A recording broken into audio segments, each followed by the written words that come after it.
Hello friends, I am सी Vardhamannagar from Aram institute. आज अपन इस वीडियो में आईसीएआई ने जो एमसीक्यू का बुकलेट रिलीज किया है मई 23 एग्जाम्स के लिए, सीए इंटर वालों के लिए, उसको अपन सॉल्व करेंगे। आप इस वीडियो को फ्रेंड्स तक शेयर करना।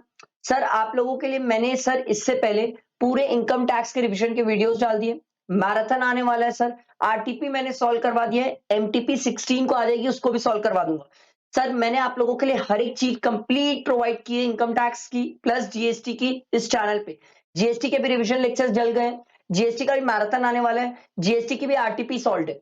तो आपको हर चीज यहां पर मिल जाएगी। आपसे सिंपल इतना रिक्वेस्ट है, आप इसे सर देखिए और फ्रेंड्स तक शेयर करिए, और प्लीज लाइक जरूर करना, इससे मुझे भी मोटिवेशन मिलेगा कि सर कहीं ना कहीं स्टूडेंट की इससे हेल्प हो रही है। तो चलो स्टार्ट करते हैं, टाइम वेस्ट नहीं करते सर। इनकम टैक्स का एमसीक्यू का बुकलेट जो इंस्टीट्यूट ने लेटेस्ट रिलीज किया है मई 23 एग्जाम्स के लिए, उसको सॉल्व करते हैं। ठीक है, चलो स्टार्ट करते हैं, टाइम वेस्ट नहीं करेंगे sir.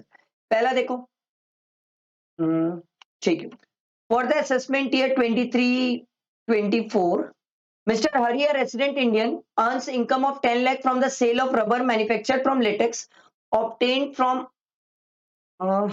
obtained from rubber plant grown by him in India and sir देखो सर, रबर वाली बात है और इंडिया में है सर, तो इसकी टैक्सेबिलिटी कितनी है सर? 35%। याद है अपन पढ़ के आए थे 35%। एग्रीकल्चर इनकम जब अपन पढ़ते हैं तो रबर के केस में पढ़ के आते हैं ना सर। 35% बिजनेस इनकम है, 65% एग्रीकल्चर इनकम है। तो 35% 10 लाख का कितना हो जाएगा? 3,50,000। तो 3,50,000 इसकी बिजनेस इनकम हो गई। ठीक है। and 15 lakh from the sale of rubber manufactured from latex obtained from rubber plant grown by him in Malaysia। Sir, India से बाहर रबर सेल कर रहे हैं, वो भी तो इनकम होगी सर। क्या वो बिजनेस इनकम मानी जाएगी? यस, कंप्लीट बिजनेस इनकम मानी जाएगी। तो अगर कंप्लीट बिजनेस इनकम माने तो टोटल कितना हो जाएगा सर? 15 लाख प्लस 3,50,000, तो ये आ जाएगा सर 18,50,000। ये टोटल इसकी बिजनेस इनकम हो जाएगी sir. What would B is business income? तो बिजनेस इनकम कितनी है? 18,50,000। समझ आया? सिंपल बैठा दिमाग में? क्लियर हुआ सबको स्टूडेंट्स को? एक सेकंड में फोन साइलेंट कर लेता हूं यार। हाँ, ठीक है। अगला देखो sir. Soumya has 3 farm buildings situated in the immediate vicinity of the rural agriculture land. In the previous year 22-23, she earned 3 lakh rupees from letting out her farm building 1 for the storage of food grain. Sir, letting out किसके लिए किया है? For storage of food grain. तो ये जो है ये 3 लाख, क्या ये एग्रीकल्चर इनकम मानी जाएगी? यस, ये एग्रीकल्चर इनकम मानी जाएगी। 10 lakh from letting out her farm building 2 for the storage of dairy products। Sir, dairy products के लिए आपने अगर बिल्डिंग लेट आउट करी है तो वो एग्रीकल्चर इनकम नहीं मानी जाती, तो ये 10 लाख नहीं माना जाएगा एग्रीकल्चर इनकम। ठीक है। 15 lakh from letting out her farm building 3 for the residential purpose. Sir, ये तो आईएचपी में चले जाता है सर, ये एग्रीकल्चर इनकम माना ही नहीं जा सकता। whose food grain produce is stored in the farm building 1 बोल भी रहा है। What is the amount of agriculture income exempt? Agriculture income कितनी है सर? 3 लाख रुपए। तो 3 लाख ही रुपए तो एग्जेम्प्ट है, तो हमारा ऑप्शन बी हो जाएगा। नेक्स्ट देखो। The Gupta HUF in Maharashtra comprises of mister Harsh Gupta, his wife Nidhi Gupta, his son Deepak Gupta, his daughter in law Mrs Deepti Gupta, his daughter Preeti Gupta and his unmarried brother Gautam Gupta. Which of the member of the HUF are eligible for co-parnancy right? Co-parnancy rights में कौन कौन cover होंगे? तो simple सी बात है sir, एक तो हर्ष गुप्ता आ जाएगा, उसकी वाइफ नहीं आएगी, उसका बेटा दीपक गुप्ता आ जाएगा, डॉटर इन लॉ नहीं आएगी सर, ही डॉटर आ जाएगी सर, प्रीति गुप्ता आ जाएगी, his unmarried brother Gautam Gupta आ जाएगा। तो सर देखते हैं ऑप्शन नीचे। देखो, हर्ष गौतम दीपक, ये तो ठीक है। हर्ष गौतम दीपक एंड प्रीति। सर, प्रीति गुप्ता आ रही है? यस, प्रीति गुप्ता आ रही है।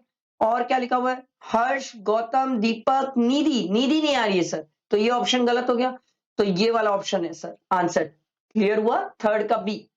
अगला वाला देखो। Square an Indian citizen currently resides in Dubai. He came to India on a visit and his total stay in India for the financial year 22-23 was 135 days. Okay, Indian citizen है, visit to India है, currently 135 days के लिए India में आया है sir. अगर आपको याद हो तो हम पढ़ते थे विजिट के लिए सर, एक तो 182 डेज देखी जाती है, एक 120 डेज देखी जाती है, और ये दो पे भी ना हो तो एक तो डीम रेसिडेंट अभी भी जिंदा है सर, डीम रेसिडेंट वाली कहानी। He is not liable to pay any tax in Dubai. Oh my God, तो मतलब यहाँ पर डीम्ड रेसिडेंट वाली बातें होने वाली है सर। कैसे पता चला? क्योंकि ये बोल तो रहा है sir, he is not liable to pay any tax in any other country due to his domicile और any other reason, any other country or any other territory due to his domicile or any other reason, तो उस case में deemed resident वाला section apply करते हैं। Provided इसकी income भी तो 15 लाख से एक्सीड करना चाहिए फ्रॉम इंडिया। देखो इसकी इनकम देख लेते हैं भाई, आओ आओ, इसकी income, what shall be his residential status for the previous year 2023 is the total income other than income from foreign income is 10 lakh। अरे यार 15 लाख से कम हो गई। अब अगर ये 15 लाख से कम हो गई तो ये सीधा सीधा बंदा क्या हो गया? नॉन रेसिडेंट हो गया। समझ आया? ये सीधा बंदा नॉन रेसिडेंट हो जाएगा क्योंकि डीम रेसिडेंट की कैटेगरी के कंडीशंस को ये सेटिस्फाई नहीं करता। याद है ना, सेक्शन 6(1)(a) पढ़ते हैं अपन। आगे देखते हैं। आशीष earned the following income during the previous year 22-23। interest on UK development bonds 1/4 received in India। ठीक है। capital gain on sale of a building located in India but received in Holland। ठीक है, building located in India है ना।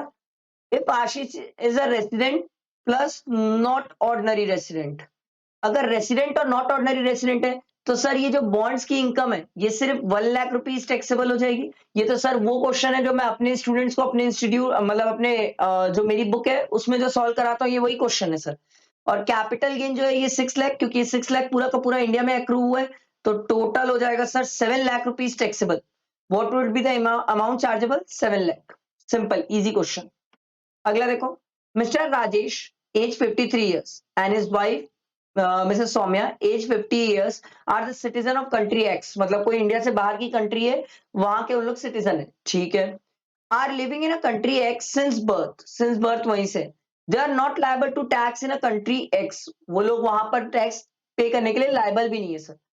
Both of them been keen interest in Indian culture, उनको Indian culture में interest है। Mister Rajesh parents and grand parents were born in country x. ठीक है, उसके तो पेरेंट्स और ग्रैंड पेरेंट्स कंट्री एक्स में थे राजेश के, ठीक है, ध्यान रखना। एंड सौम्या's विजिट देखो, सौम्या विजिट कर रही है इंडिया में along with Mr. Rajesh for the 4 months every year to be with her parents, ठीक है, who were born in Delhi। Sir तो इसके पेरेंट्स यहाँ के, तो सर इसके जब पेरेंट्स यहाँ पर हो जाते हैं तो ओरिजिन तो यहाँ पर है। And have also lived in Delhi during their stay in India, they organise cultural program in Delhi NCR।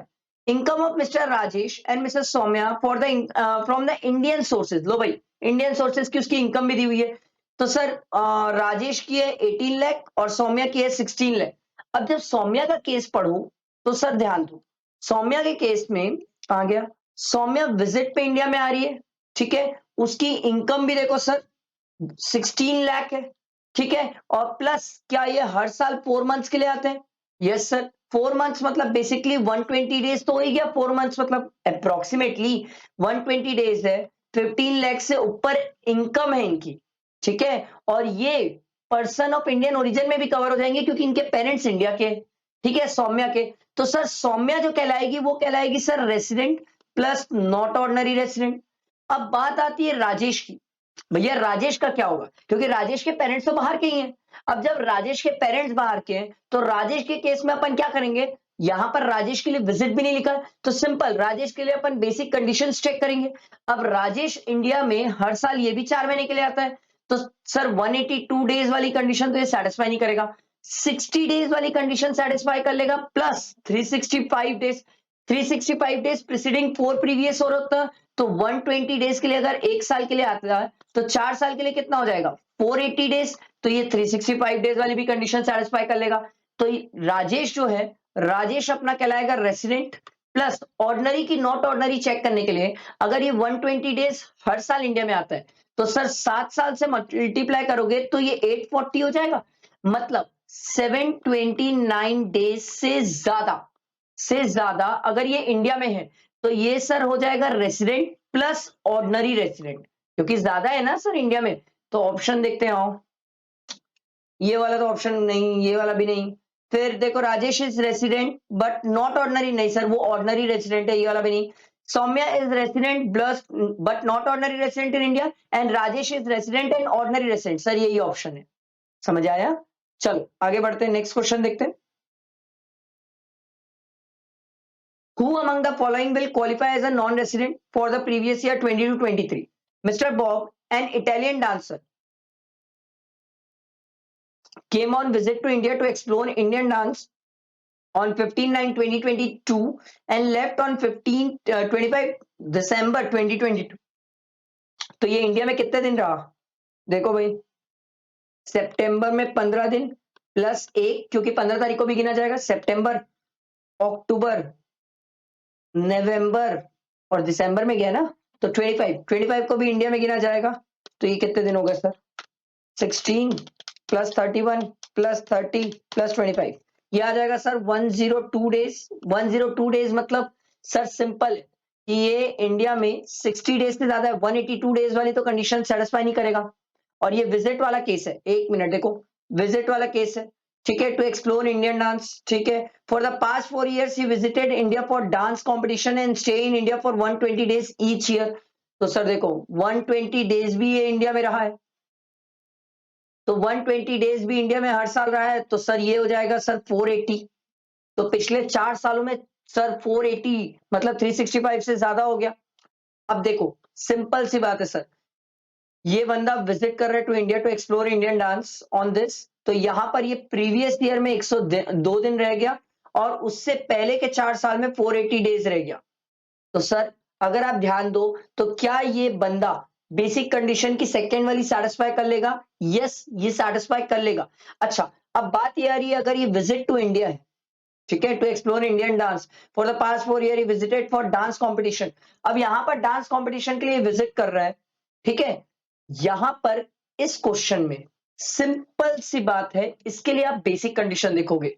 अब एक स्टूडेंट के मन में आ सकता था सर विजिट वाला केस है, तो अपन क्यों ना जो एक्सेप्शन है सेकेंड वाली बेसिक कंडीशन का, जहां पर अपन विजिट के केस में 182 डेज प्लस 365, वो सब क्यों नहीं देख रहे सर? कारण ये है सर, क्योंकि ये इंडियन सिटीजन थोड़ी के सर, इटालियन डांसर है, तो उस केस में अपन बेसिक कंडीशन ही देखेंगे, और ये बेसिक कंडीशन सेटिस्फाई कर रहा है तो ये बंदा रेसिडेंट है। हमें तो कौन ढूंढना है? नॉन रेसिडेंट ढूंढना है, तो ये तो बंदा रेसिडेंट हो गया।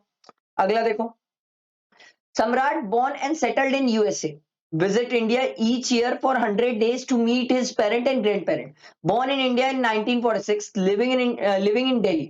His Indian income is 15,20,000.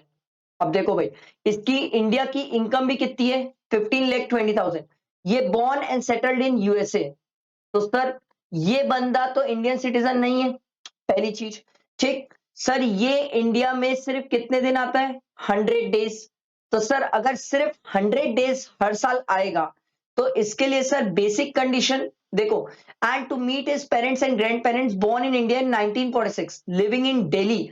तो सर दूसरी बात, अब यहां पर सर ये क्या पर्सन इंडियन सिटीजन तो नहीं है, बट क्या इंडियन ओरिजिन वाला कवर कर लेंगे? यस सर, क्योंकि parents born in India in 1946, आजादी से पहले के हैं, तो सर यहां इंडियन ओरिजिन का माना जाएगा ये बंदा। और अगर ये बंदा इंडियन ओरिजिन का माना गया, तो उसके लिए आप फिर क्या देखोगे? 182 डेज प्रीवियस ईयर में, प्लस अगर चलो इनकम 15 लाख से एक्सीड कर भी रही है, तो 182 वाली मत देखो, 120 वाली देख लो। अब बंदा तो 120 भी सेटिस्फाई नहीं करता, क्योंकि 100 डेज ही आ रहा है, तो ये बंदा स्ट्रेट फॉरवर्ड क्या हो जाएगा? Non resident. समझ आया? अब आपके मन में क्वेश्चन आ सकता था सर डीम रेसिडेंट नहीं चेक करेंगे? नहीं यार, क्योंकि ये थोड़ी बोल रहा है कि दूसरी कंट्री में टैक्स नहीं देता था, ये सब कुछ बताया नहीं है सर, ठीक है। अगला देखो, mister Joseph an American artist left India to his home country for fixed employment there, employment के लिए चले गया। He stay in India for study and research in medicine from this to this, इतने time period तक ये India में रहा, ठीक है। तो सर ये अमेरिकन साइंटिस्ट है, left India to his home country for fixed employment there. तो सर देखो ये प्रीवियस ईयर में कितने दिन था? अप्रैल में हो गए 30 दिन, मई में हो गए 31, जून में हो गए 30, और 1 तारीख तक था। 1 तारीख को भी तो इंडिया में ही काउंट होगा, तो 30 प्लस 31 प्लस 30 प्लस 1, ये हो गया 92। सर करंट ईयर में ये 92 डेज इंडिया में था, तो सर ये 60 डेज वाली कंडीशन तो सेटिस्फाई कर लिया। अब सर उसके बाद sir he stay in India, अब उससे पहले इसका 365 डेज भी चेक करना पड़ेगा। सर अगर आप यहां से देखो सर, ये 2017 है, 2022 तक है, अगर आप काउंट करोगे तो 365 से आराम से ज्यादा आ जाएगा सर, 5 साल के बीच की बात है, मतलब 365 से कई ज्यादा डेज ये इंडिया में रहा है सर। तो क्या ये पर्सन भी रेसिडेंट हो जाएगा? यस, ये पर्सन भी रेसिडेंट हो जाएगा। तो आपका ऑप्शन बनता है सर सिर्फ सम्राट। सम्राट एक ऐसा पर्सन है जो नॉन रेसिडेंट है, बाकी दोनों तो रेसिडेंट की कैटेगरी में कवर हो जाएंगे। ठीक है, अगला देखो। Mister Sushant is a person of Indian origin residing in Canada. पहले ही बोल दिया इंडियन ओरिजिन का बंदा है। He visited India on several occasions and his period of stay in total amounted to 129 days previous year 22-23। मतलब करंट ईयर में ये सिर्फ 129 डेज था। ठीक है, ध्यान रखो, करंट ईयर में 129 डेज थे। And his period of stay in India during the previous year 21-22 2021 1920 and 18-19 इस आपको ये बाकी पिछले 4 साल का दिया हुआ है। तो ये तो हम कर लेंगे। पहले मेरी बात समझो सर, अगर कोई पर्सन इंडियन ओरिजिन का विजिट टू इंडिया में आ रहा है सर, तो उसके लिए हम क्या देखते हैं सर? 182 डेज देखते हैं। ठीक है, 182 डेज या तो 120 डेज। 120 डेज तो तब देखते हैं जब 15 लाख की इनकम भी तो देखते हैं ना। अब आप देखो नीचे इनकम का भी डिटेल दिया हुआ है। ही अर्न द फॉलोइंग इनकम। अब जो इंडिया से इनकम हुई है वो अगर 15 लाख से ज्यादा है तो हम 120 वाली चेक कर लेंगे। देखो, इनकम रिसीव, ये 2.5 लाख वाली इनकम इंडिया की है तो ये काउंट हो जाएगी। इनकम एक्रूविंग और arising which is deemed to accrue और अराइज इन इंडिया, ये भी काउंट हो जाएगी। इनकम एक्रूविंग और arising and received outside India from a business control from India. Sir ये कवर क्यों होगी? ये वाला पॉइंट कवर नहीं होगा ना इंडिया की इनकम में। अब देखो, सिंपल सी बात है, आप 182 डेज अगर कहानी चेक करते हो, अगर आप ये दो ही इनकम इंडिया से मानोगे तो सर 15 लाख से ज्यादा होता भी नहीं। अगर ये 15 लाख से ज्यादा होता भी नहीं तो उस केस में आप 182 डेज देखोगे, और 182 डेज देखोगे तो ये बंदा कितना था? 129 डेज। तो ये पर्सन जो है सुशांत, ये क्या कहला जाएगा? नॉन रेसिडेंट कहला जाएगा।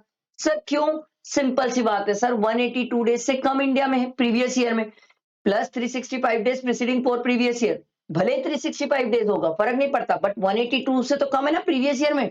वहीं पर ये क्या हो जाएगा? Non resident. ठीक है, आगे बढ़ते हैं। इनकम एक्रूविंग और अराइजिंग और received outside India from a business controlled outside India, ये तो कभी आता ही नहीं सर, ये तो नॉन रेसिडेंट के हाथ में भी टैक्सेबल नहीं है। अगर आप इसे एनओआर भी मानने जाते हैं ना सर, आप एक मिनट चेक करके देखो, आपको एक चीज सिखाता हूं।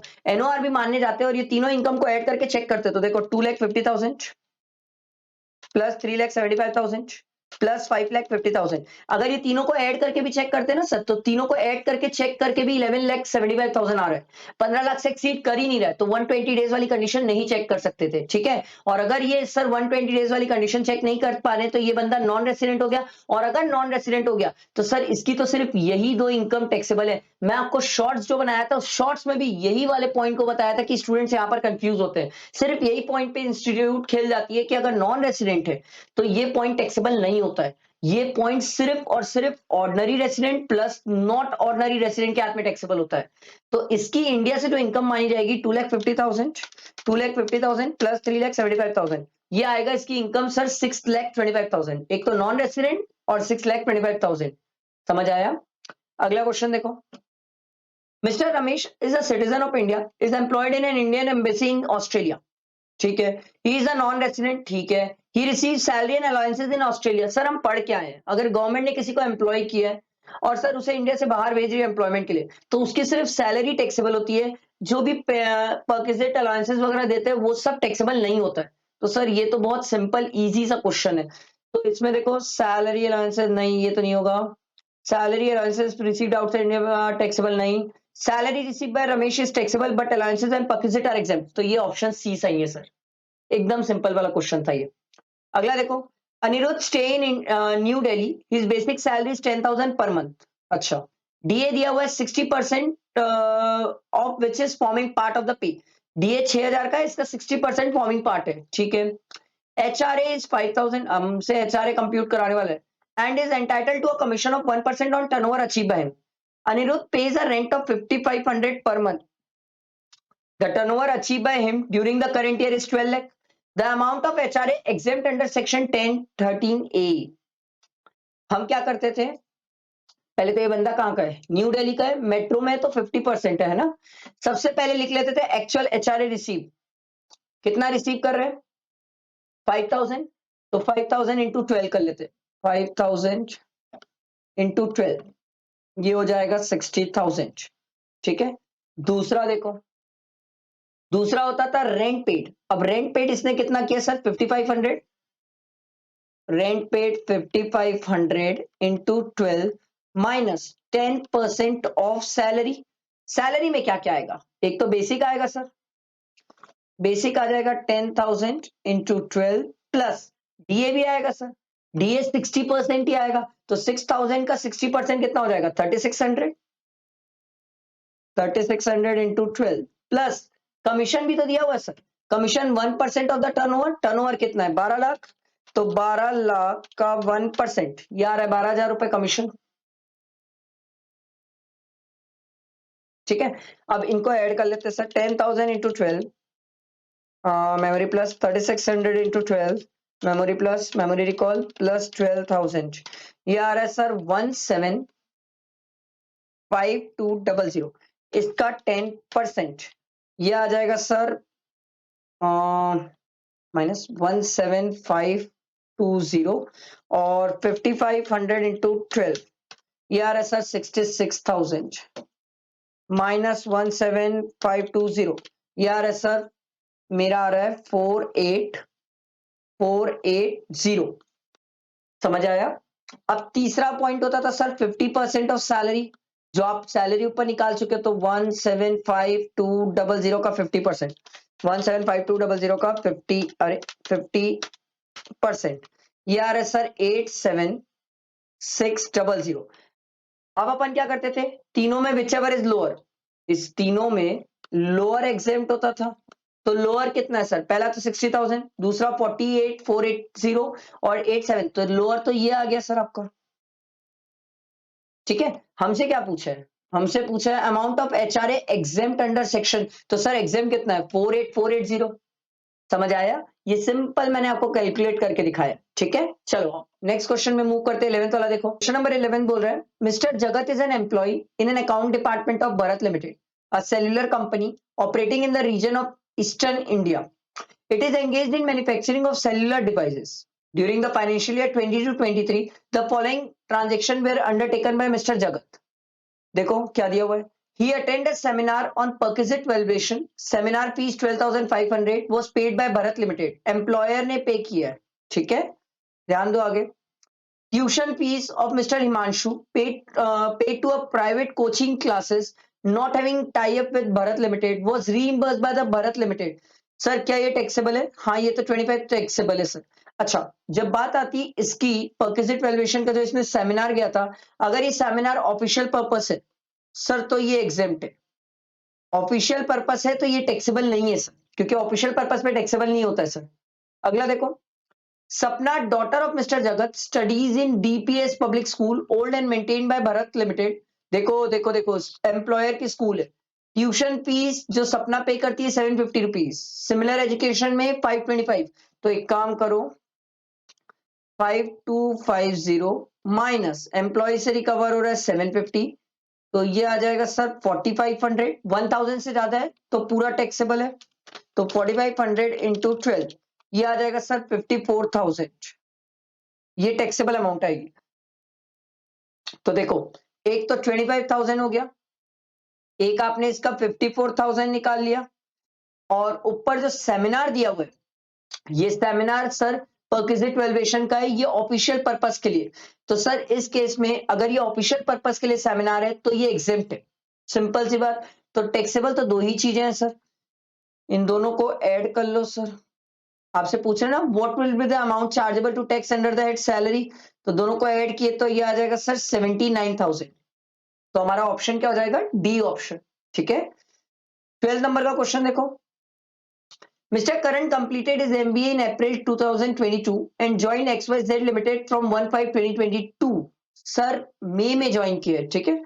His basic salary is 2,25,000 per month, बाप रे, लिखते हैं सर, बेसिक सैलरी बड़ी जबरदस्त है इसकी, तो बेसिक सैलरी सर 2,25,000 इंटू 11 कर लेते सर, 2,25,000 इंटू 11 ये आ जाएगा सर 24,75,000। फिर आएगा डीए, क्वेश्चन में दिया ही होगा। चलो, he is paid 12% of his basic pay as DA forming part, मतलब DA पूरा फॉर्मिंग पार्ट है और वो भी 12% है। तो चलो DA भी निकाल लेते हैं इसका। DA 12%, तो इसका 12% ये आ रहा है सर 2,97,000। ठीक है, इन दोनों को ऐड कर लेते हैं, प्लस किए तो अरे ये आ रहा है सर 2772, 1 2 3, हाँ 30।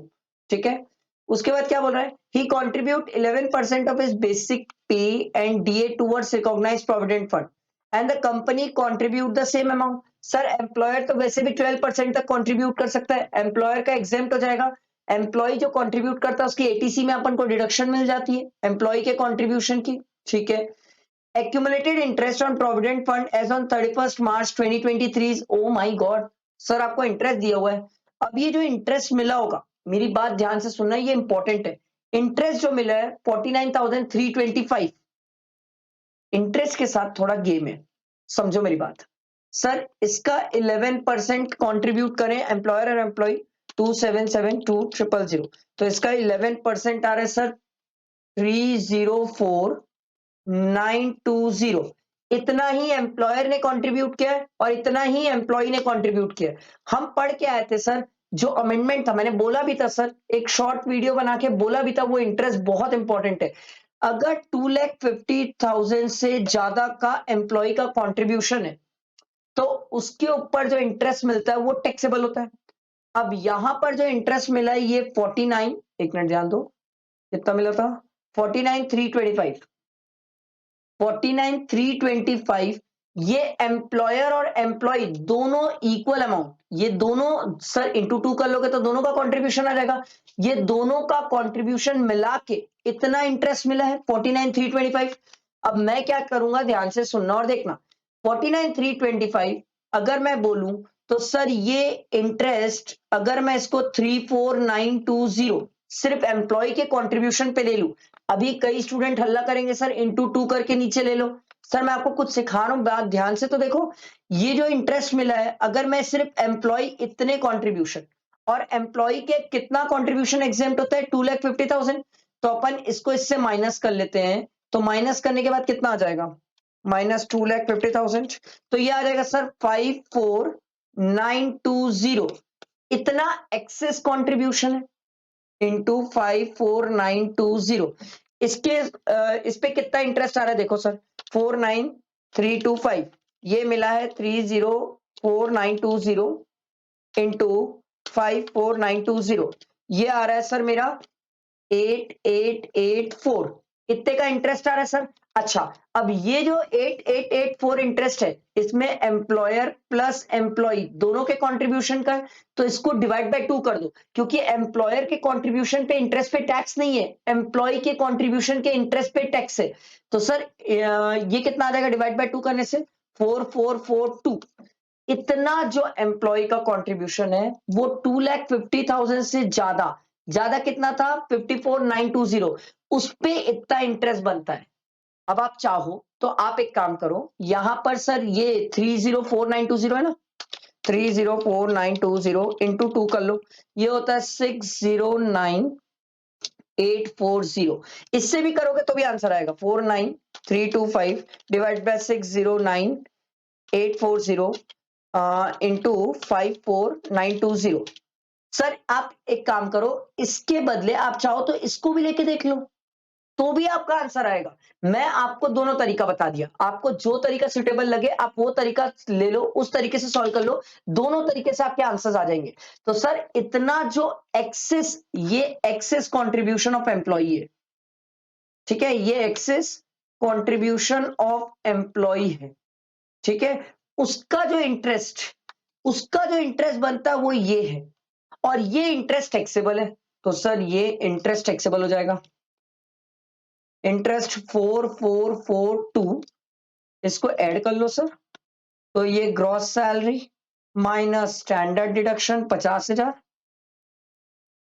तो करते ऐड 2,772,000 प्लस 4,442, ये आ रहा है सर 2,776,442 माइनस अरे माइनस 50,000, अरे यार 277,644 माइनस 50,000, ये आ रहा है सर 272,6,442, ये आ गया इनकम फ्रॉम सैलरी। समझ आया? मेरे हिसाब से ये क्वेश्चन बहुत प्यारा है, इंटरेस्ट का क्वेश्चन है, बहुत अच्छा क्वेश्चन है। मेरे हिसाब से स्टूडेंट को ये क्वेश्चन देख के जाना चाहिए। ठीक है, तो देखो सर, ये रहा इसका ऑप्शन। समझ आया?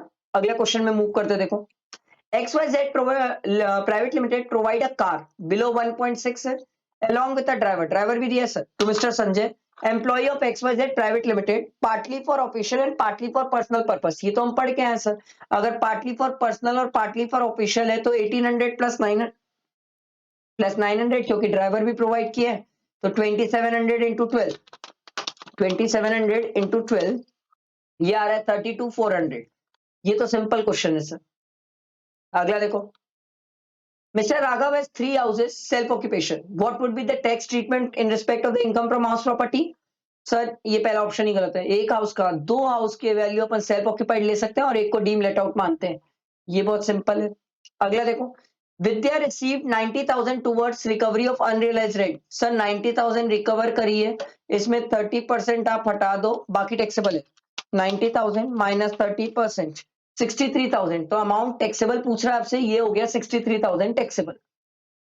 अगला देखो, Mr. Vikas took a loan of 15 lakh at the rate of 10% on 1/4/2020 for the construction of residential house for self-occupation. The construction of the house began in June. Dates लिखना पड़ेगा। Construction start, date of construction, date of borrowing. Sir date of borrowing है 1/4/2020।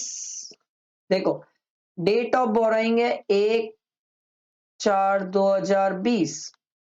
ठीक है, date of construction, construction कब चालू कर दिया sir इसने चालू किया सर जून में, जून 2020 में कंस्ट्रक्शन स्टार्ट हुआ है। डेट ऑफ कंप्लीशन, कंप्लीशन की डेट क्या है सर, दिया होगा। द कंस्ट्रक्शन बिगेन, ठीक है, एंड कंप्लीटेड ऑन 36/2022, 36/2022। मैंने आपको बताया था सर, जिस साल कंस्ट्रक्शन कंप्लीट हो रहा है उससे पहले वाला 31 मार्च, उससे पहले वाला 31 मार्च क्या होगा, 31 मार्च 2022। जिस साल कंस्ट्रक्शन कंप्लीट हो रहा है उससे पहले वाले फाइनेंशियल ईयर की लास्ट डेट क्या है सर, 31 मार्च 2022। यहां से सर कंस्ट्रक्शन स्टार्ट हुआ है जून से, तो जब से जून से कंस्ट्रक्शन स्टार्ट हुआ है तब से लेके 31 मार्च 2022 तक जितना भी इंटरेस्ट है ये प्री का इंटरेस्ट है। तो सर लोन कितने का था, 15 लाख, 15 लाख का loan at the rate of 10%, तो निकाल लेते हैं sir.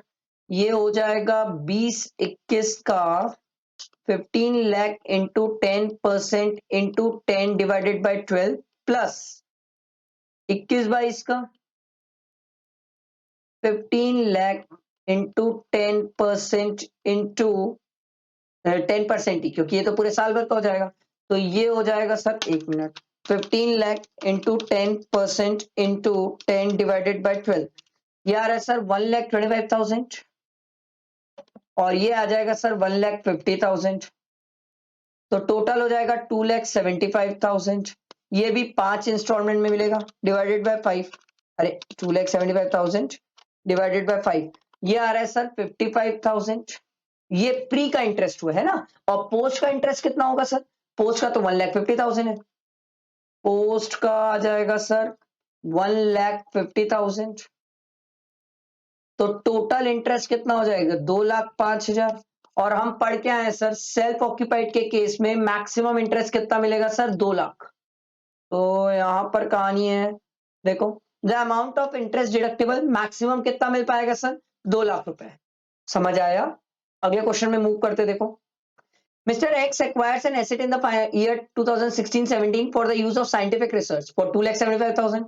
He has claimed deduction under section 35 subsection 1 clause 4 in the previous year 16-17. The asset was bought into use for the business of Mr. X in the previous year 22-23 after the research was completed. Sir business purpose के लिए लेके आए तो cost of the asset कितनी हो जाएगी, nil, क्योंकि पहले scientific research के लिए use कर रहा था। अगला देखो, Mr. C age 35 year is working is a working partner, ठीक है, in BCD, a partnership firm with equal profit sharing. During the previous year 20 to 23, the firm has paid remuneration to Mr. BCD, being the working partner of the firm, 2 lakh rupees each. ठीक है. The firm has paid an interest on capital at the rate of 1,20,000 in total to all the three partner, and the same is within the prescribed limit. Same is within the prescribed limit of 12%. The firm has a loss of 1,12,000 after debiting remuneration and interest on capital. आपसे पूछ रहा है you being the CA, लो भाई आपको CA मान लिया है. यू बीइंग द सीए, आपको सीए मान के आंसर करना है. ठीक है. Of mister C is in the process of computing is total income. What would be taxable remuneration? भाई रेम्यूनरेशन बताना है सर. चलो देखो सिंपल सी बात है. पहले तो लॉस जो फर्म का इन्होंने बताया वो है 1,12,000. इसमें जो ये रेम्यूनरेशन पे कर दिए 2 लाख इंटू 3, क्योंकि तीनों पार्टनर का 6 लाख ये ऐड हो जाएगा. तो 1 लाख 6 लाख माइनस 1,12,000, क्योंकि सर ये लॉस था ना, प्रॉफिट नहीं है. तो ये आ रहा है सर 4,88,000. ये आपका बुक प्रॉफिट आ गया. ठीक है. इसमें अपन अलाउेबल रेम्यूनरेशन निकाल लेते हैं. कैसे निकालेंगे सर? पहले 3 लाख तक 90%, मतलब 2,70,000. ठीक है. बचा 1,88,000 का 60% करना पड़ेगा. 1,88,000 का 60%, ये आ रहा है सर 112800. तो सर प्लस 2,70,000, ये आ रहा है सर 382800. इतना मैक्सिमम अलाउेबल रेम्यूनरेशन है. इतना मैक्सिमम अलाउेबल रेम्यूनरेशन है. इससे ज्यादा रेम्यूनरेशन अलाउड नहीं है. तो देखो सर आपसे ये पूछ रहे हैं what would be taxable remuneration. इसने कितना दिया था सर? इसने दिया था, एक मिनट कहां गया, इसने दिया है 6 लाख. ठीक है. इसने तो 6 लाख दिया है, बट मैक्सिमम रेम्यूनरेशन मिलेगा कितना? 388. तो सर 6 लाख का इसने रेम्यूनरेशन दिया था, इसमें से 382800 इसको हटा देते सर, माइनस 6 लाख. तो ये आ रहा है सर 217200.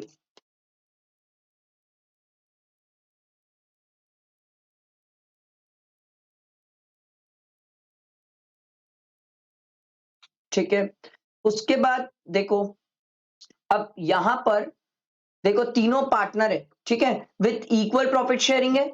तो सर अगर ये रेम्यूनरेशन, ये जो डिसअलाउ वाली रेम्यूनरेशन है, अब आपसे पूछ रहा है सी के हाथ में कितनी रेम्यूनरेशन आएगी, तो इसको डिवाइड बाय 3 कर दो.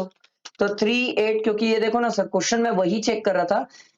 आपसे पूछ रहा है you are being the CA of mister C in the process of computing his total income, what would be his taxable remuneration. उसकी रेम्यूनरेशन कितनी है?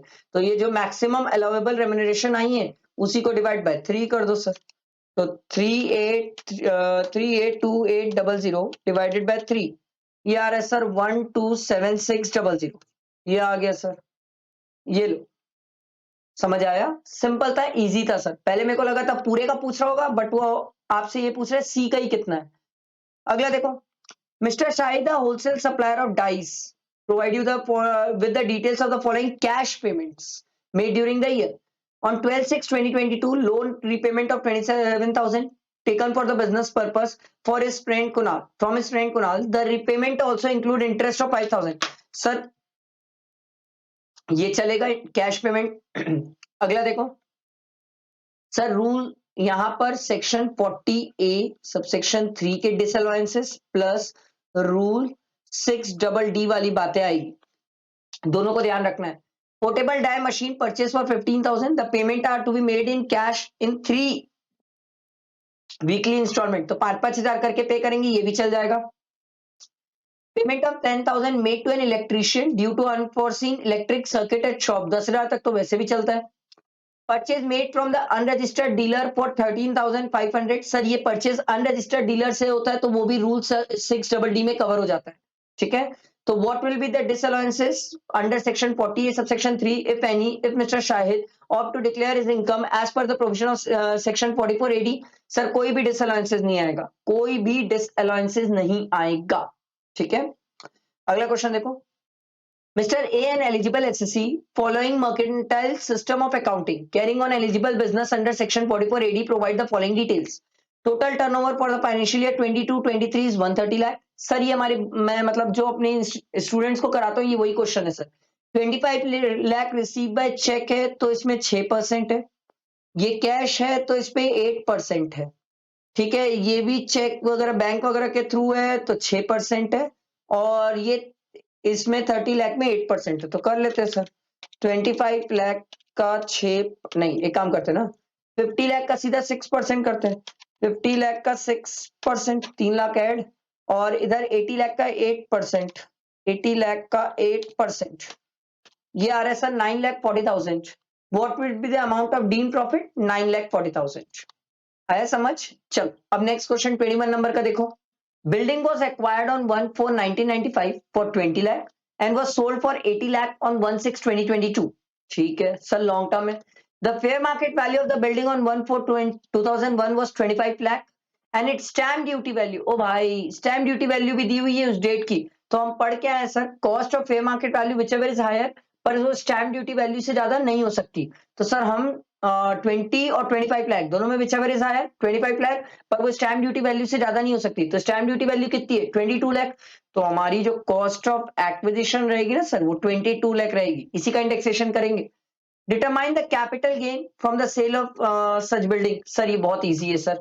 22 लाख इंटू 331 डिवाइडेड बाय 100 कर लो, और इसको माइनस कर लो 80 लाख से. सर आ जाएगा आपको capital gain 22 lakh into 331 divided by 100 minus 80 lakh. मेरा तो आ रहा है सर 7,18,000. समझ आया? इजी क्वेश्चन था, सिंपल क्वेश्चन था कैपिटल गेन का. ठीक है, अगला देखो. Mister A has transferred the following asset. देखो sir, previous year 22-23 residential house बेचा है 8 करोड़ में. ठीक है, अच्छा हुआ, thank you. Index cost of acquisition 6 crore दे दिया, डेट ऑफ ट्रांसफर दे दिया. तो ये 2 करोड़ का कैपिटल गेन है. यहाँ कैपिटल गेन लिख लेता हूं. ज्वेलरी 3 करोड़ की बेचा, 2 crore index cost of acquisition है 5/1/2023 में. तो सर 1 करोड़ का कैपिटल गेन है. आगे देखो.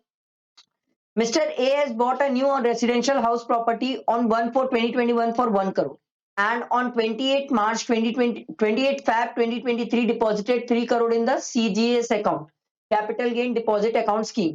On 30/7/2023, Mr. A has withdrawn 3 crore from capital gain deposit account and acquired a residential house property worth 2.5 crore. Okay, what would be the capital gain in the hands of Mr. A?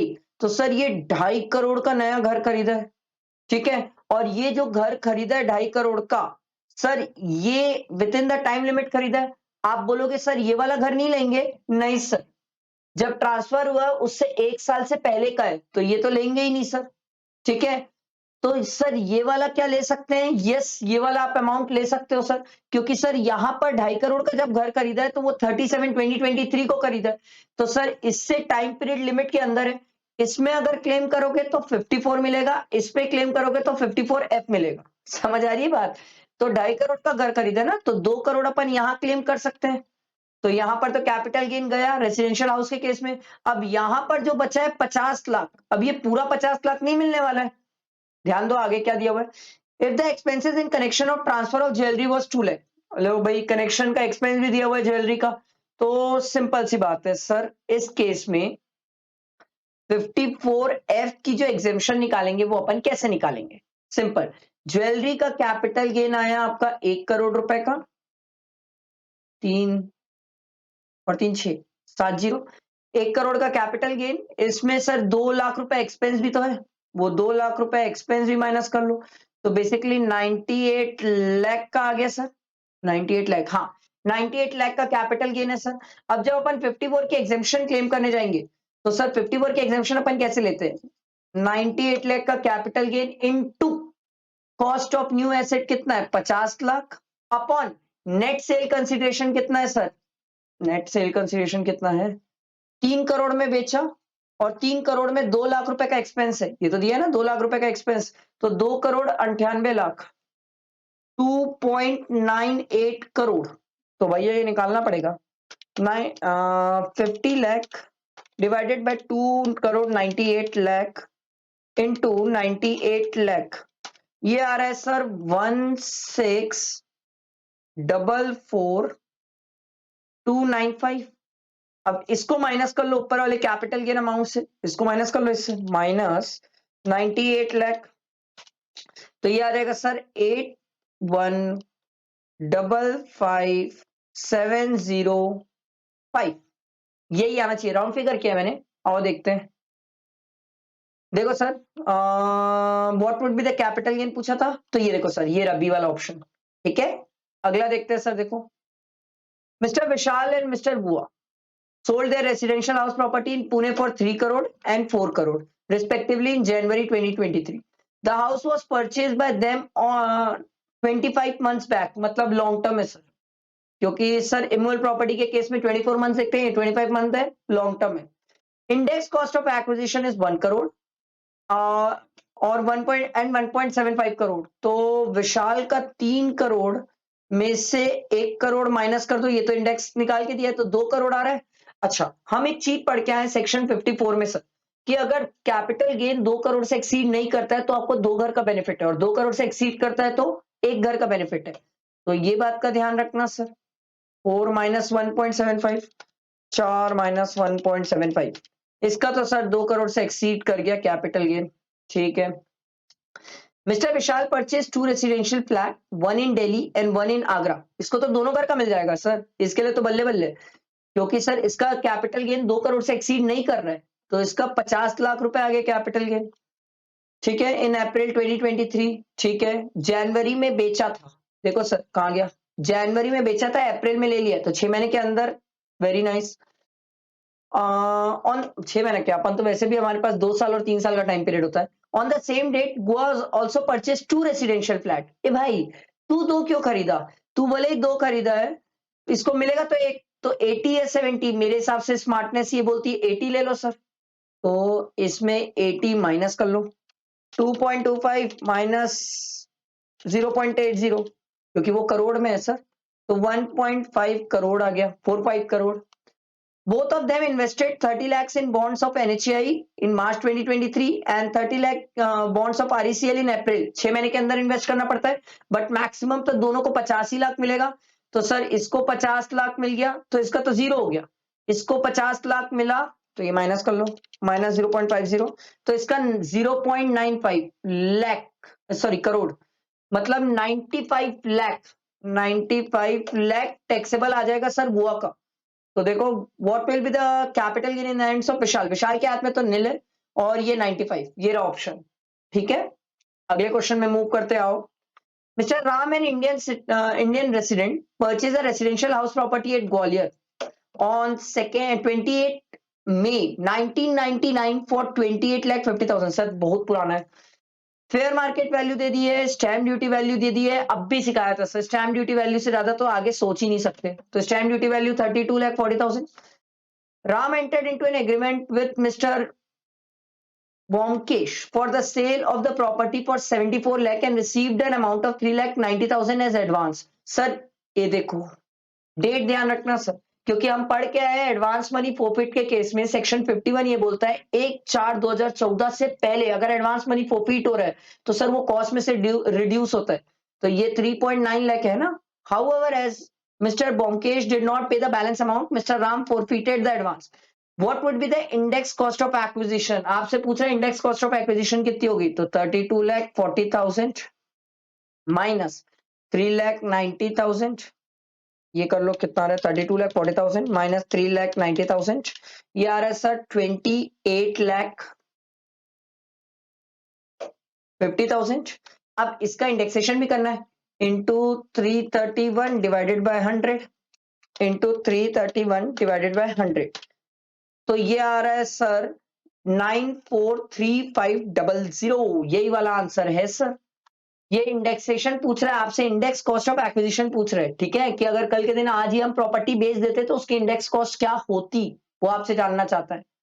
चलो अगला 25th number में, mister X age 61 years earn a dividend of 12 lakh. Sir dividend के case में हम पढ़ के आए maximum कितना एक्सपेंस मिलता है, 20%, क्योंकि ये क्वेश्चन मेरे जो बुक से कराता हूँ उसी का है सर, ये 3 लाख एक्सपेंस की है, मैक्सिमम 12 लाख का 20% एक्सपेंस मिलेगा, तो 2,40,000 मिलेगा, तो टैक्सेबल आ जाएगा sir 9,60,000।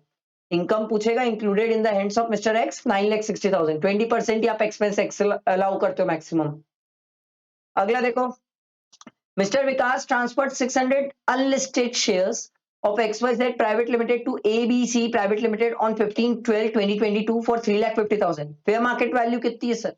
5,15,000. Index cost of acquisition कितनी है? 4,25,000. तो सर इसको माइनस कर लो इससे, तो ये आ जाएगा आपका 90,000। 90,000 का कैपिटल गेन आ जाएगा सर। और सर जो रिसिपिएंट है, ये देखो sir, in the hands of Vikas capital gain, ABC private limited के हाथ में क्या हो जाएगा सर? आईयूएस में टैक्सेबिलिटी आ जाएगी। और आईयूएस में टैक्सेबिलिटी कितने अमाउंट की आएगी सर? 3,50,000 में ट्रांसफर किया है, जबकि फेयर मार्केट वैल्यू कितनी है? 5,50,000। दोनों के बीच का डिफरेंस क्या 50,000 से ज्यादा का है? यस सर, मूवेबल प्रॉपर्टी में अपन 50,000 का डिफरेंस देखते हैं, उससे ज्यादा का है। तो ये कितना हो जाएगा? 5,15,000 माइनस 3,50,000, ये आ जाएगा सर 1,65,000। आईयूएस में टैक्सेबल है एबीसी प्राइवेट लिमिटेड के हाथ में। और सर देखते हैं, ये गलत है, ये गलत है। ये देखो सर, ये सही है। 90,000 taxable in the hands of Vikas as long term capital gain and 1,65,000 taxable as income from other sources. ठीक है, आगे बढ़ते देखो। Mister Vikas received a gold chain worth 60,000 on occasions of his daughter's wedding. अरे यार, डॉटर्स वेडिंग का है तो क्या ये टैक्सेबल होता है यूएस में? यस, टैक्सेबल है। For his best from his best friend Vishnu. ठीक है, mister Vishnu also gifted a gold chain to Kavya, daughter of mister Vikas. भैया यही डॉटर है और इसी की शादी है। इसी की शादी में इसके फ्रेंड विष्णु ऑल्सो गिफ्टेड, जो विष्णु उसका फ्रेंड है वो गिफ्ट किया है काव्या को। तो sir on the occasion of marriage अगर कोई गिफ्ट मिलता है तो वो तो एक्सेप्शन में आता है, वो तो टैक्सेबल ही नहीं है। तो what would be the gift taxable in the hands of Vikas and Kavya? Vikas के हाथ में टैक्सेबल है, काव्या के हाथ में टैक्सेबल नहीं है। देखो सर, नहीं ये तो नहीं है, नहीं। Taxable in the hands of Vikas but gold change is not taxable, ये ऑप्शन है सर, क्योंकि विकास के हाथ में टैक्सेबल है, काव्या के हाथ में टैक्सेबल नहीं है। ठीक है, अगला देखो। If the converted property is subsequently partitioned among the members of the family, the income derived from such converted property as received by the spouse of the transferor will be taxable as the income of the transferor. Sir वो transferor के हाथ में taxable होती है। अगला देखो, Ram owns 515% debenture of R Limited, 500 rupees each. Annual interest of 37,500 was payable on this debenture for the previous year 22-23. He transferred interest income to his friend Shyam without transferring the ownership of this debenture. अच्छा, बिना ownership किए transfer interest transfer कर दिया, तो sir ये तो club हो जाएगा। While filing return of income for the assessment year 23-24, Shyam showed 33,500 as his income from debenture. गलत है सर। As a tax advisor of Shyam, आपको बोल रहे हैं सर अगर आप टैक्स एडवाइजर ऑफ श्याम के, do you agree with the tax treatment? No, no sir, ये टैक्स ट्रीटमेंट सही नहीं है। तो इसका ऑप्शन है yes, since the interest income was transferred to Shyam, therefore after transfer, नहीं नहीं नहीं नहीं नहीं। No, since the Ram has not transferred debenture to Shyam, interest income on the debenture is not taxable income of Shyam, it will be included in the hands of Ram. यही option सही है sir, यही सही है। ठीक है, अगला क्वेश्चन देखो। Miss Shivani, wife of Anurag, is a partner in a firm. Her capital contribution is 5 lakh to the firm on 1/4/2022, ठीक है, which includes 3,50,000 contributed out of the gift received from Anurag. अच्छा, 5 लाख के capital में 3.5 lakh gifted है अनुराग के through. Wife के 5 लाख के business के कैपिटल कंट्रीब्यूशन में 3.5 लाख उसका हस्बैंड ने दिया है। The firm has paid an interest on capital 50,000. Share of profit of the 60,000. The share of profit तो exempt होता है. The entire interest being allowed as deduction in the hands of the firm. Which of the following statement is correct? Share of profit is exempt, but interest on capital is taxable in the hands of Shivani. नहीं नहीं, पूरा क्यों taxable करोगे sir? आप एक काम करो ना सर, 50,000, ठीक है, divided by 5 lakh into 3.5 lakh, क्योंकि 3.5 लाख तो हस्बैंड का है ना सर, तो ये मेरे ख्याल से कितना आएगा? 50,000 divided by 5 lakh into 3.5 lakh, ये आ रहा है सर 35,000। सर क्या ये 35,000 हस्बैंड के हाथ में हो जाएगा टैक्सेबल? यस सर, देखते हैं, ये वाला तो कोई फिगर ही नहीं है। ये देखो sir, Share of profit is exempt, but interest of 35,000 is included in the income of Anurag and 15,000 is included in the income of Shivani. समझ आया? अगला क्वेश्चन देखो, 31 नंबर का क्वेश्चन देखो. Mister Arvind gifted a house property to his wife miss Meena and flat to his daughter-in-law Mrs. Sita. Both the properties were let out. Which of the following statement is correct? बताओ भाई कौन से statement correct है? Income from both the properties is to be included in the hands of Mr. Arvind by the virtue of section 64. नहीं sir, 64 के कारण दोनों property की इनकम अरविंद के हाथ में टैक्सेबल नहीं होगी. आगे देखो, income from property gifted to wife alone. नहीं सर, वाइफ अलोन नहीं, दोनों की इनकम सर अरविंद के हाथ में टैक्सेबल है. Arvind is the deemed owner of the house property gifted to Mrs Meena and Sita. नहीं, दोनों के केस में डीम्ड ओनर नहीं है. अगला देखो, mister Arvind is the deemed owner of the property gifted to Meena. Yes sir, deemed owner है सर, क्योंकि वाइफ है तो सेक्शन 27 पिक्चर में आ गया था सर. ठीक है, और सर डॉटर इन लॉ है तो इसके लिए सेक्शन 64 पिक्चर में आया है सर. आ रही है बात समझ? तो दो सेक्शन का इंप्लीकेशन है, तो ये ऑप्शन परफेक्ट है. ठीक है, अगला देखो, Pankaj gifted an amount of 3 lakh to his wife Pinky and 2 lakh to his daughter Rinky, aged 20 years. On 1st April 2019, both Pinky and Rinky invested the amount on the same date in Government of India 11% taxable bonds. The interest accrues yearly and reinvested in the same bonds. Determine what will be the amount taxable in the hands of Pinky. आपसे सिर्फ पिंकी के हाथ में कितना taxable है ये पूछ रहे हैं सर. तो आप बाकी पूरी दुनिया में दिमाग नहीं लगाएंगे, आप सिर्फ पिंकी में लगाएंगे. तो इसने पिंकी को कितना रुपए दिए सर? इसने पिंकी को 3 लाख रुपए दिए. ध्यान दो सर, इसने पिंकी को 3 लाख रुपए दिया है. तो चलो सर कंप्यूट करते हैं, थोड़ी मेहनत है. अच्छा, ये पैसा कब दिया हुआ है सर? 1 अप्रैल 2019 को. आओ सर थोड़ी मेहनत करेंगे सब, आप भी करेंगे सर. बात करते हैं 1920 की.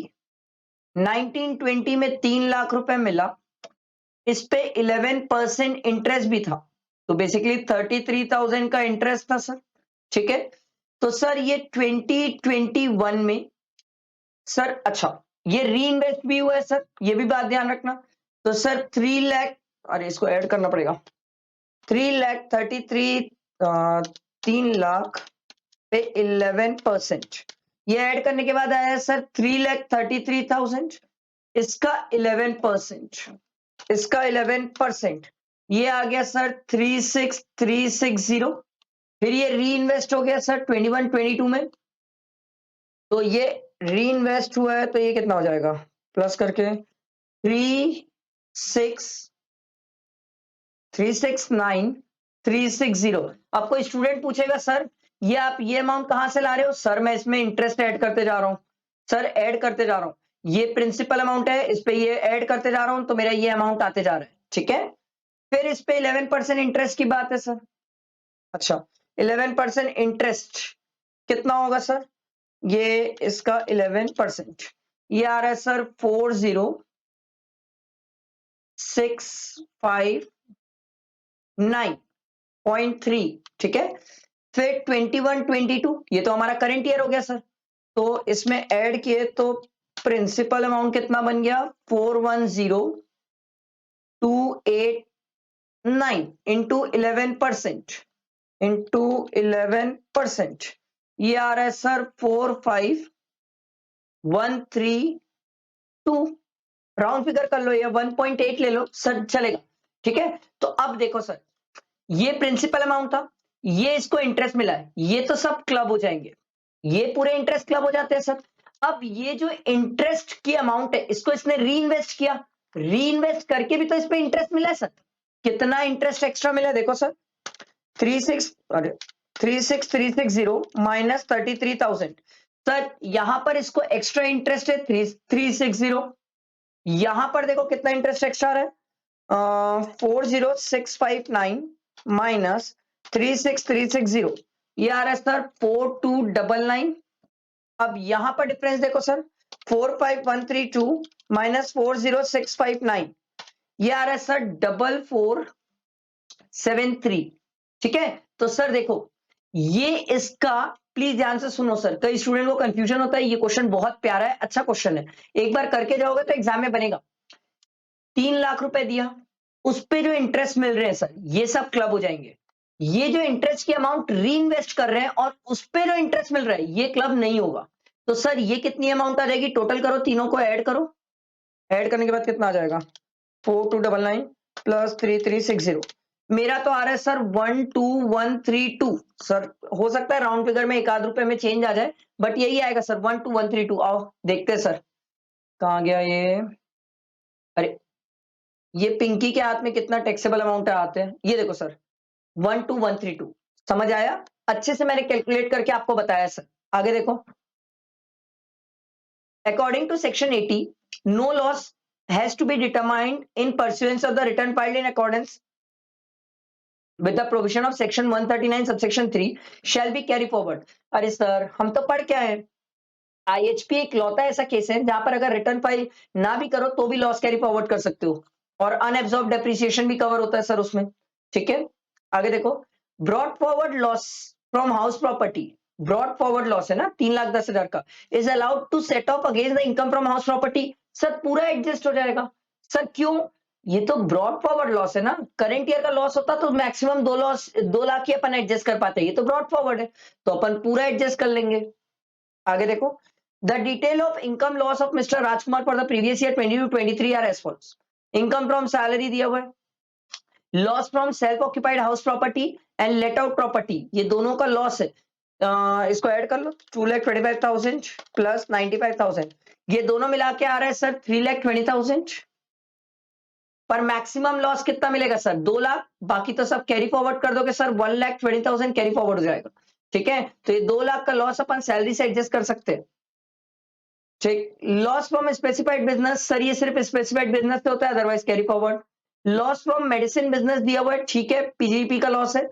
Long term capital gain, sir PGP का लॉस क्या कैपिटल गेन से एडजस्ट हो सकता है? यस, यही तो स्टूडेंट नहीं सोच पाता है और एग्जाम में गलती कर जाता है। ठीक है, तो बिजनेस का लॉस कैपिटल गेन से एडजस्ट हो जाता है, कैपिटल गेन का लॉस कहीं और जाके एडजस्ट नहीं होता है, तो ये इससे एडजस्ट हो जाएगा। तो 40,000 का अभी भी कैपिटल गेन बच जाएगा। इनकम फ्रॉम अदर सोर्सेज 80,000, ये भी बच गया, और यहां पर बच जाएगा सर 3,20,000। ठीक है, 3.20 लाख। तो इसको ऐड करके चेक कर लेते हैं, 3,20,000 प्लस 40,000 प्लस 80,000, मेरा तो सर ग्रॉस टोटल इनकम जो आ रहा है ये 4,40,000 आएगा। समझ आया? आगे बढ़ते हैं, चलो नेक्स्ट देखते हैं। During the assessment year, colour change करता हूं। अच्छा, during the assessment year 23-24, Mr. Kabir has a loss of 6 lakh from the house property and loss of 5 lakh from the PGP and income of 3 lakh from the long term capital gain. He has filed the return of income. Very good. Determine the total income. आपको total income बोल रहा है sir, तो आपसे ये पूछ रहा है and the amount of loss which shall be carry forward in a manner most beneficial to him. देखो सर एक बात समझो, मेरी बात ध्यान से सुनना। आईएचपी का लॉस तो करंट ईयर में मैक्सिमम 2 लाख ही एडजस्ट कर सकते हो, बाकी 4 लाख तो कैरी फॉरवर्ड हो जाएगा। और पीजीवीपी का चाहो तो पूरा लॉस इस बार एडजस्ट कर सकते हो। तो मेरे हिसाब से जो कैपिटल गेन की इनकम है उससे आप पीजीवीपी का लॉस एडजस्ट कर दो। स्मार्टनेस है सर, ये आपकी स्मार्टनेस है। अगर आप ना करोगे तो सर आईएचपी का तो सिर्फ 2 लाख ही क्लेम कर पाओगे। तो उस हिसाब से सर ऑप्शन ये पहला तो गलत हो जाएगा, दूसरा भी नहीं बनेगा, तीसरा नहीं, चौथा सर ऑप्शन जहां पर टोटल इनकम नील हो जाएगी, क्योंकि इनकम से हम पूरा लॉस एडजस्ट कर लेंगे और आईएचपी का जो लॉस है उसको कैरी फॉरवर्ड कर लेंगे। ठीक है, अगला देखो, XYZ Limited has 2 units, one unit at SEZ and another unit at DTA. Unit in SEZ was set up and started manufacturing from 12/3/2014. Sir हम 22-23 में बैठे हैं, तो 22-23 में बैठे तो 10 साल की कैटेगरी में आएगा, मतलब जितना भी प्रॉफिट आएगा उसका 50% ही अलाउड होगा। याद रखना 10AA में 50% ही एग्जेम्प्ट है। ठीक है, तो total turnover of XYZ limited and unit in DTA, ओहो SEZ का टर्नओवर नहीं दिया है, हमें निकालना पड़ेगा सर। 8.5 करोड़ टोटल टर्नओवर है, 3,25,00,000 DTA का है, तो इसको माइनस कर लो सर। 8.5 माइनस 3.25, ये कितना आ जाएगा? 8.50 माइनस 3.25, ये आ रहा है सर 5.25। ये SEZ का टर्नओवर है सर, टोटल टर्नओवर। ठीक है, उसके बाद एक्सपोर्ट सेल इन SEZ, DTA से तो हमें कोई मतलब नहीं होता है सर, तो SEZ की एक्सपोर्ट सेल दी हुई है और SEZ का नेट प्रॉफिट सर 80 लाख है, तो ये तो सिंपल है सर, 80 लाख इनटू कितना हो जाएगा ये, एक्सपोर्ट सेल है 2.5 करोड़, 2.5 CR, और यहां पर 5.25 CR। सर ये पॉइंट में आ सकता है, अभी बता रहा हूं। कोई स्टूडेंट अगर पॉइंट पे आया तो ये मत समझ लेना कि गलत है सर। इंटू 80, ये तो मेरा आ रहा है 38.0952 ले लो राउंड फिगर, ठीक है, लैक आ जाएगा ये सब, ठीक है। इसका 50%, इसका 50%, 50% ये आ रहा है सर 19.0476 ले लो। तो देख लेते हैं आंसर सर, ये देखो ये रहा सर। अपन सर इंटू 1 लाख करेंगे तो जो ये मेरा पॉइंट पे आया वो पॉइंट पे नहीं आएगा, ठीक है। मैंने सर राउंड फिगर ले लिया था, मैंने लैक्स पे ले लिया था इसलिए राउंड फिगर था, ठीक है। अगला क्वेश्चन मूव करते देखो। Mr. Shiva made a donation of 50,000 to PM Care Fund. Sir, 100% ATG, and 20,000 to Rajiv Gandhi Foundation by check. Sir, ये भी ATG वाला है, बट ये 50% की कैटेगरी वाला है। तो सर ये तो 50,000, ये 10,000, 60,000 हो गया। आगे देखते हैं। He made a cash donation. अरे भाई कैश तो नहीं करना था, कैश डोनेशन है तो ये मिलेगा ही नहीं। तो डिडक्शन अलाउेबल अंडर ATG कितना हो जाएगा सर? 60,000। आगे देखो। Mr. Arpit, an employee of MNO Limited, has contributed 1,61,280 towards NPS, and similar amount is contributed by his employer. His basic salary is 80,000 per month, and adherence is 40% of basic pay, which is forming part of the retirement benefit. तो भैया देखो, इसकी basic salary 80, ठीक है, DA आ जाएगा इसका 32, तो ये आ जाएगा 1,12,000 इंटू कितने महीने, 12 महीने ही तो होगा ना, तो 1,12,000 इंटू 12, ये आ रहा है सर 13,44,000। ये इसका आ गया total. He has also paid 55,000 towards LIC premium, ठीक है, for himself and his wife, इसका 80C में जाएगा। And medical insurance, sir medical insurance 80D में जाता है, ठीक है। वो मदर का पे किया, सीनियर सिटीजन है तो ये 35 अलाउ भी हो जाएगा, ठीक है। How much deduction is available under chapter 6A for computing the total income? आपको चैप्टर 6A की डिडक्शन निकालना है। सर अगर आपको याद हो तो 80 CCD में कवर है ये, और CCD में बोलता है 10% ऑफ द सैलरी मिलता है सर, और NPS में है तो एक्स्ट्रा 50,000 और मिलता है सर, याद है ना सर। तो अपन को थोड़ी मेहनत करना पड़ेगा, थोड़ी मेहनत इसलिए करना पड़ेगा। पहले अपन करते हैं एम्प्लॉय का ट्रीटमेंट। देखो भाई, एम्प्लॉय ने कंट्रीब्यूट किया 1,61,000, कितना भी 280, ठीक है। अब इसमें ना हम 80CCD1B, ये वाला जो 50,000 मिलता है ना, पहले इसको एडजस्ट कर लेते हैं, क्योंकि हमारे पास 50,000 का एक्स्ट्रा क्वेश्चन होता है सर। 280 माइनस 50,000, तो ये हमारे पास एक्सेस कंट्रीब्यूशन कितना आ गया? 11,280, ये आ गया सर। हम मैक्सिमम कितना कंट्रीब्यूट कर सकते हैं? 10% ऑफ सैलरी, तो 13,44,000 इसका 10%, 13,44,000, ये हम इतना मैक्सिमम कंट्रीब्यूट कर सकते हैं, ध्यान दो सर, ठीक है। हम मैक्सिमम इतना कंट्रीब्यूट कर सकते हैं, हमने तो कंट्रीब्यूट लिमिट के अंदर किया है सर, तो क्या ये एम्प्लॉय का कंट्रीब्यूशन चलेगा? हाँ चलेगा। तो एम्प्लॉय का कंट्रीब्यूशन हो गया 111,280, ठीक है, ये 80CCD वाला, ठीक है। और 50,000 पे 1,50,000 की लिमिट एप्लीकेबल नहीं होती है, और 55,000 उसने LIC का दिया था जो 80C में कवर होता है, तो इसका टोटल कितना हो जाएगा?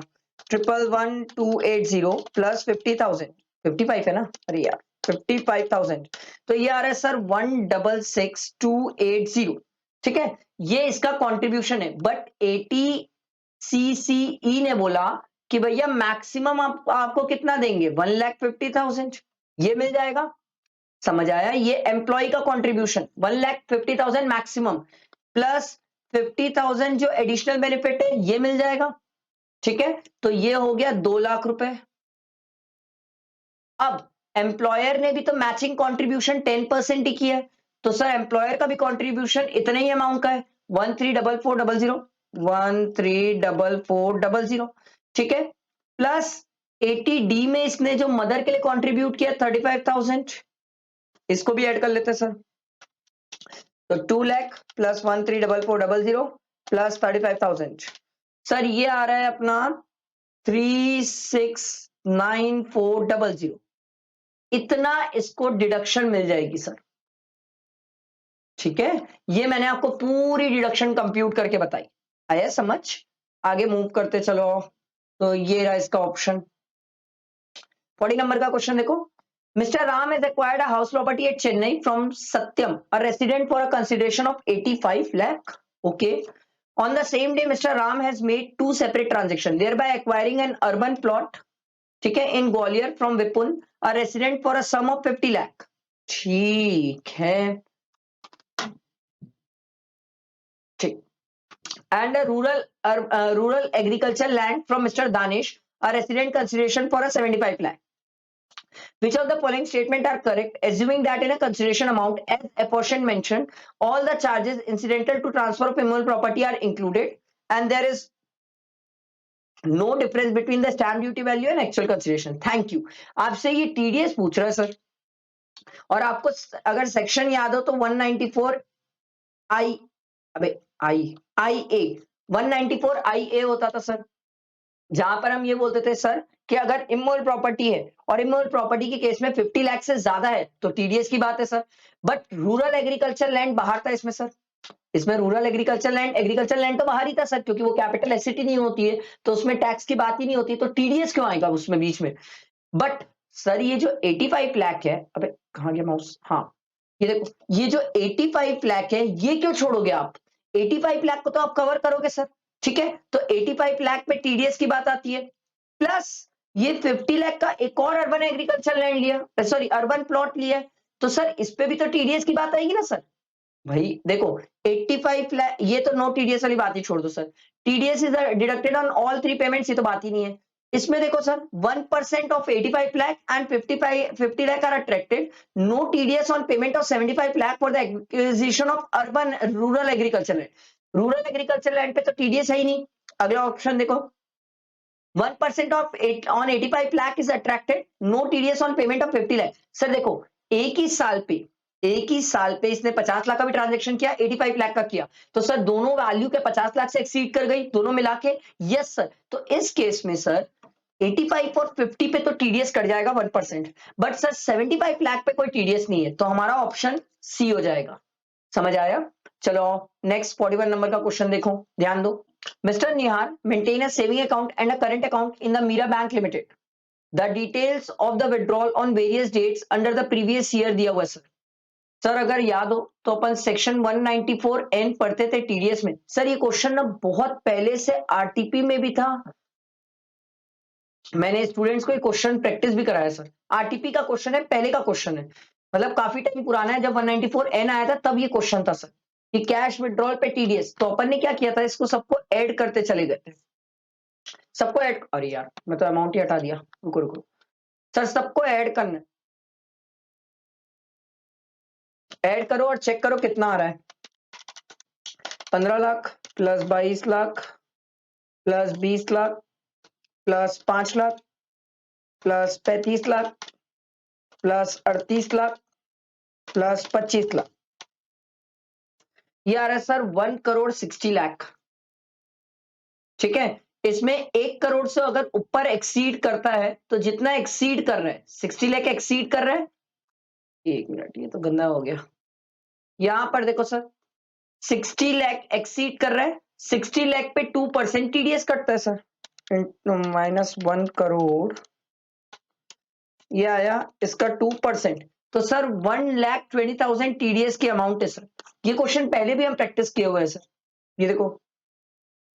अगला देखो, Mr. Raj, a non-resident and age 65 years, is a retired person earning a rental income of 40,000 per month from a property located in Delhi. He is residing in Canada. Apart from rental income, he does not have any other income, any other source of income. Is he liable to pay advance tax? Wow. Sir advance tax की बात तो तब आती है जब कोई पर देखो, अगर कोई पर्सन 60 के अबव है, उसका एडवांस, उसकी पीजीपी वगैरह से इनकम नहीं है, पीजीबीपी, अगर उसकी पीजीपी से इनकम नहीं है और सर उसका एडवांस टैक्स लायबिलिटी 10,000 से ज्यादा है, तब उसके एडवांस टैक्स की बात आती है, तो इसको तो आप कंप्यूट कर लो सर। 40,000 into 12, 4,80,000 माइनस 30% कर लो सर, तो 4,80,000, 4,80,000 माइनस 30%, ये आ रहा है सर 3,36,000।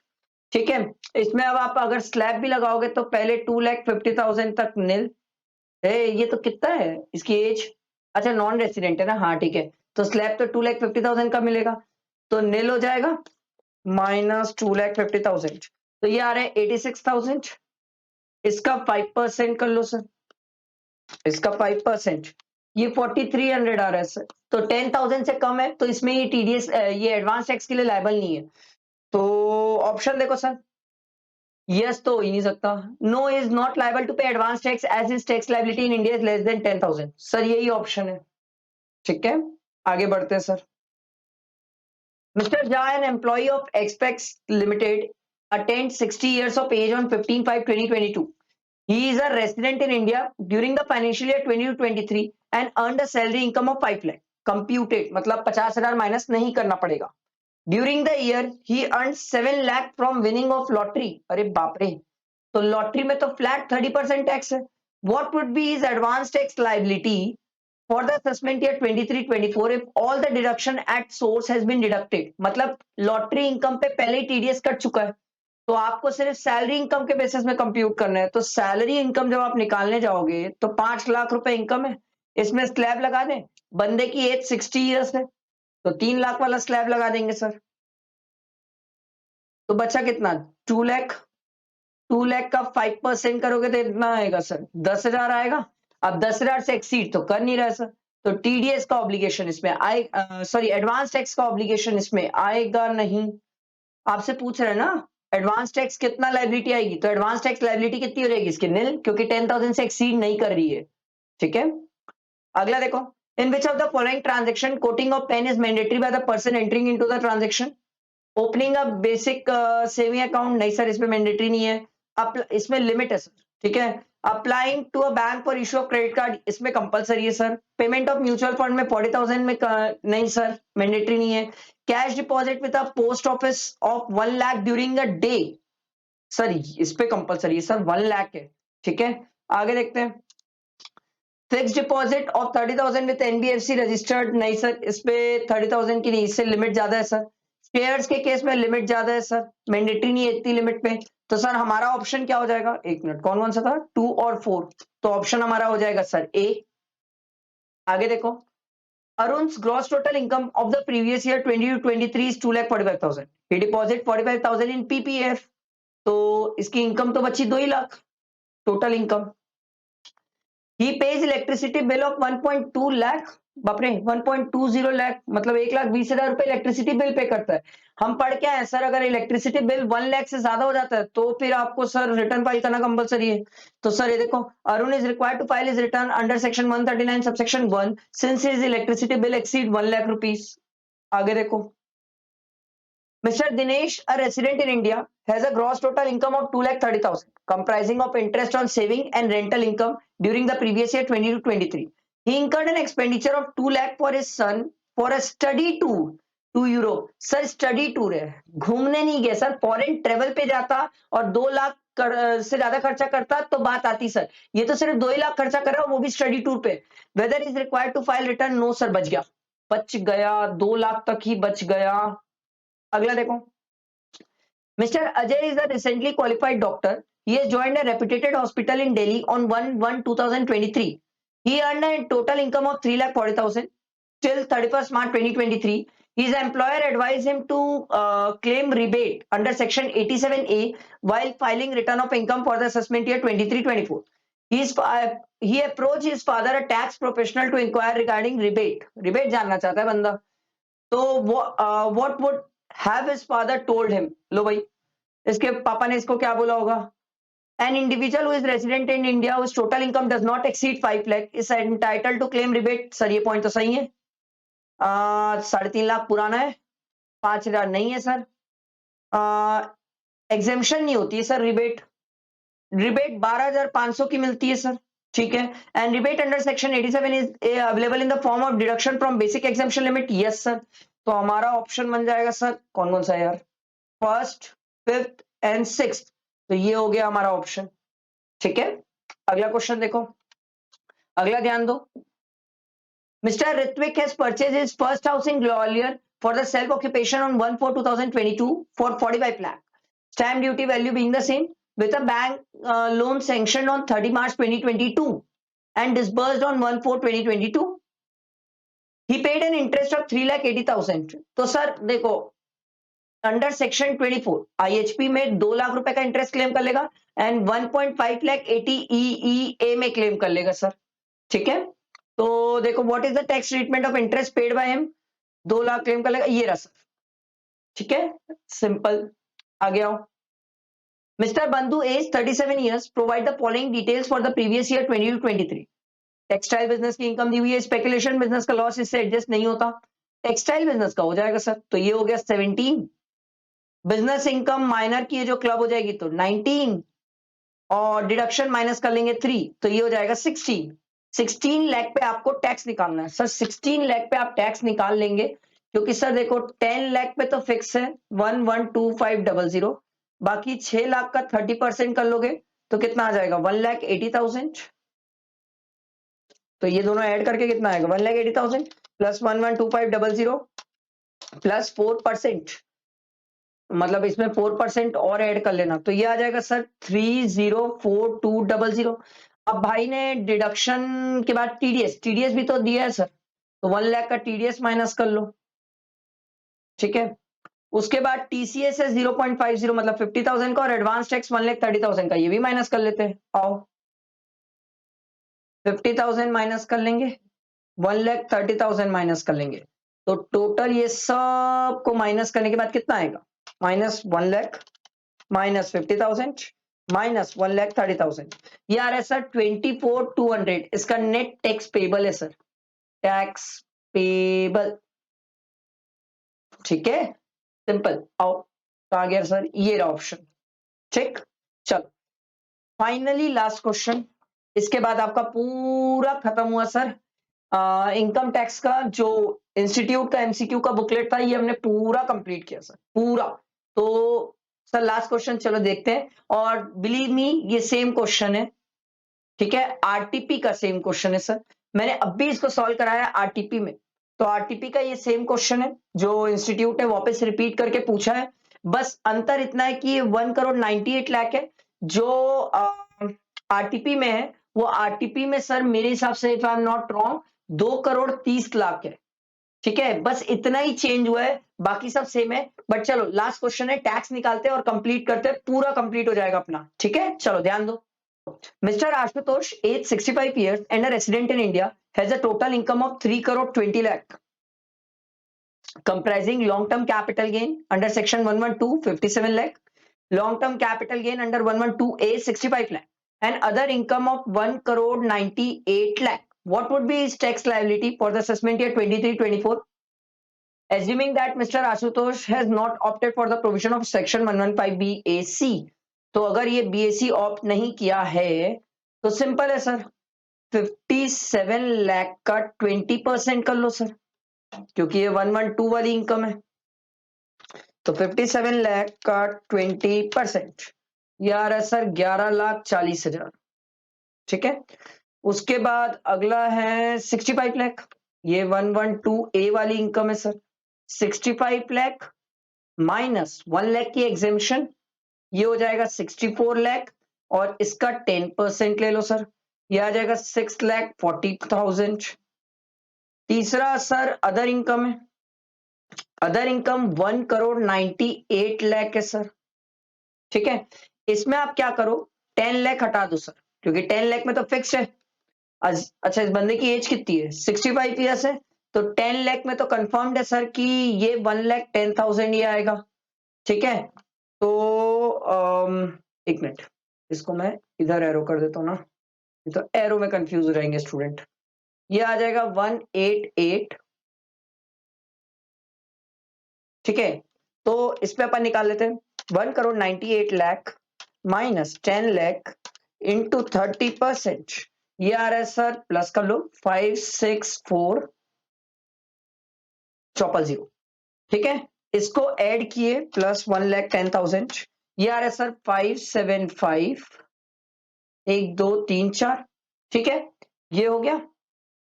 अब क्या करेंगे अपन, तीनों टैक्स को ऐड कर देंगे, ये पहला वाला, ये दूसरा वाला, ये तीसरा वाला, तीनों टैक्स को ऐड करो सर। तो ये आ जाएगा सर 114 प्लस 6,40,000, ये आ रहा है सर मेरा 7,50,000, सॉरी 75 लाख 53,000, नहीं 75,30,000, ठीक है, प्लस 15% सरचार्ज, प्लस 15%, ये आ रहा है सर 86,595,000। सरचार्ज याद है ना सर, 1 करोड़ से ऊपर चले गए 2 करोड़ तक है तो सरचार्ज 15% है, ठीक है, सरचार्ज हो गया, उसके प्लस 4% एजुकेशन सेस प्लस 4%, तो ये आ रहा है सर 9,005,880, ये अपना फाइनल आ गया। चलो आंसर टैली करते हैं, ये रहा सर आंसर, ये मैंने आपका इनकम टैक्स पूरा कंप्लीट किया। अब जीएसटी बचा है सर, वो जीएसटी भी अपन कंप्लीट करेंगे, प्रोवाइडेड आप इसे फ्रेंड्स तक शेयर करो, चैनल को सब्सक्राइब करना और लाइक करना है यार, मैं भी आप लोगों के लिए इतना मेहनत कर रहा हूँ, सबसे पहले अब कोई भी चीजें सॉल्व करके अपलोड करके प्रोवाइड कर रहा हूँ, अभी तो सर एमटीपी आएगी उसको भी अपन बैठ के सबसे पहले सॉल्व करेंगे, तो इसे फ्रेंड्स तक शेयर करो, चैनल को सब्सक्राइब करना, बेल आइकन प्रेस करना नहीं भूलना, ताकि कोई भी वीडियोस या कोई भी अनाउंसमेंट या कोई भी चीज जो डेली बेसिस में मैं शॉर्ट्स अपलोड करता हूँ जिसमें इंपॉर्टेंट बातें बताता हूँ वो आपकी मिस ना हो, वो अगर मिस हो जाए तो बहुत दिक्कत हो जाएगी सर। तो आई होप आप लोगों को मेरी बातें समझ आए, समरी नोट्स वगैरह चाहिए तो सब टेलीग्राम में पिंड है, वो सब आपको मिल जाएगा, ठीक है। चलो सब अपना ध्यान रखें, अच्छे से बैठ के पढ़ें, कोई भी डाउट्स क्वेरीज हो आप पूछ सकते हो कमेंट करके, मैं रिप्लाई करूंगा सर। टेलीग्राम में आप पिन भी करके मैसेज कर सकते हो, मैं वहां पर भी रिप्लाई करूंगा आपको, ठीक है। चलो थैंक यू फ्रेंड्स।